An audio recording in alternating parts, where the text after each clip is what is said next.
El Salvador has become the latest country to sever ties with Taiwan in favour of China. The Chinese Foreign Minister Wang Yi and his El Salvador counterpart Carlos Castaneda toasted the new relationship in Beijing. Taiwan certainly isn't celebrating. The move leaves it even more isolated on the world stage with just 17 diplomatic allies. China refuses to maintain diplomatic relations with any country that recognises Taiwan, which it considers to be a breakaway province. Well, I'm joined now by Kerry Allen, who follows coverage of China for BBC Monitoring. What about these remaining 17 countries who still have ties with Taiwan? Are they coming under pressure? Is that the sense? Absolutely, yes. And a lot of these countries, they're very small. They're mainly in the Caribbean and the Pacific Islands.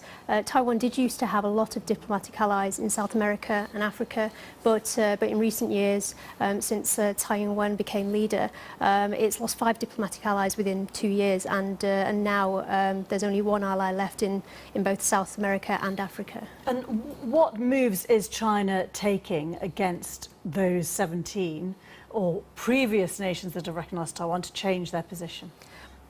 Excuse me. Well, it's been putting a lot of pressure on Taiwan internationally by looking at international companies that on their websites, for example, have Taiwan listed as a country, and it's been calling these companies out and saying, I mean, these are airlines, hotels, fashion companies, and saying that they need to change this or they risk being boycotted by the Chinese public. So a lot of these companies have been changing their websites. I mean, some of their websites have been taken offline until they change these references, and there's been a lot of pressure for these companies to conform, so to speak. And these are companies that are not necessarily allies of either Taiwan or China, but there's been a lot of pressure coming from China on these companies.